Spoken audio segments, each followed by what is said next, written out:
You believe that Elohim is one. You do well. The demons also believe and shudder. He just wants to make a strong point here saying, oh, you're thinking belief is an informational awareness, like you agree with something. I believe that if I drop this pen, it will drop. Okay, that's great. So he says, you believe that Elohim is one. That's a concept you believe in. That's great. The demons believe that too. They all know that. Big deal. But look at their behavior knowing that's true, and look at your behavior knowing that's true. Is there a visible difference? The demons are doing what they want. You're supposed to be doing what he wants, the Creator wants. The demons are called demons because they rebelled against him. Are you a demon? I don't mean that in the spirituals. I mean, are you, in a sense, a being, a creature who is living in rebellion against the authority of Elohim? Oh, but I know Messiah is Messiah. Look, all the Christians believe Messiah is Messiah, and they don't believe anything like you do. They really don't. You see him in a completely different way.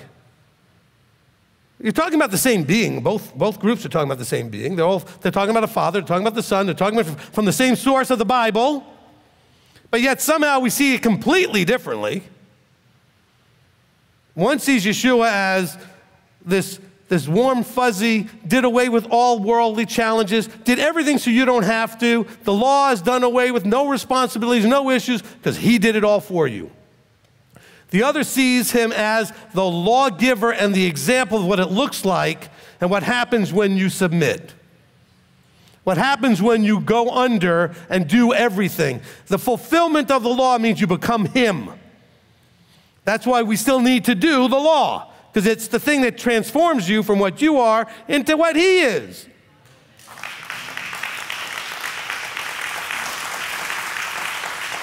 But we don't do it mechanically. We do it because we believe that's what it does. That it transforms us in our character, in our mindset, in our ability to submit to the true sovereign of the universe. He says, you believe Elohim is one. You do well. That's good. But so what? The demons believe it also, so stop thinking you're so smart. But do you wish to know, oh foolish man? Now he's straightening him out. By the way, you guys think I'm so mean. Listen, I'm sure the way he said it in his language in that day came across a little stronger than, oh foolish man. He says, do you wish to know, you idiot? You self-possessed genius, with full sarcasm. He says, look, that the belief without the works is dead. So let me show you. Was not Abraham our father declared right by works when he offered Isaac, his son, on the altar? That verse, by the way, kills the entire Christian nonsense, and I'm going to call it what it is, of trying to say, oh, well, Abraham was declared right because he believed, and they won't connect it to any works.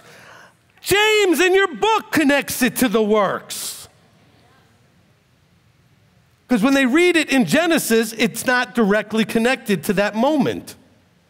But here is the apostle, the head apostle, at the time telling you that Abraham was declared right because of what he did.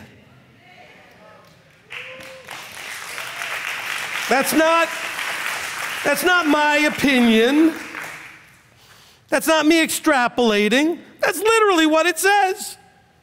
Yet all Christianity has taught you that Abraham is your example of faith without works, isn't it? That he was declared right because he believed. Weren't you taught that in Christianity?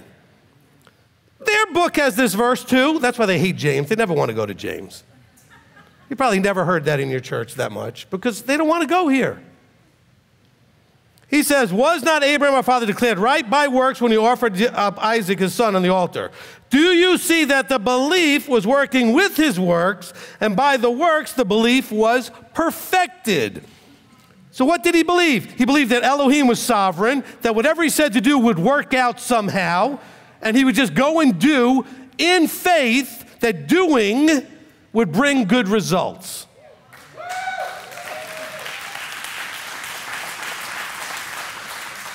And for all of you that have this problem, who say, well, I'm not going to do it until I understand it. Do you want to say to me that Abraham understood what was really going on there?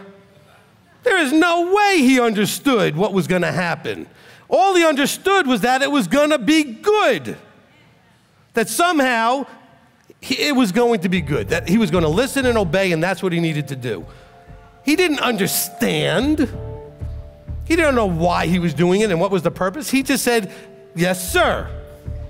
Abraham, take your son, go and offer him over here. Okay. You don't see one verse where he argues about it. He argues about Sodom and Gomorrah, doesn't argue about this.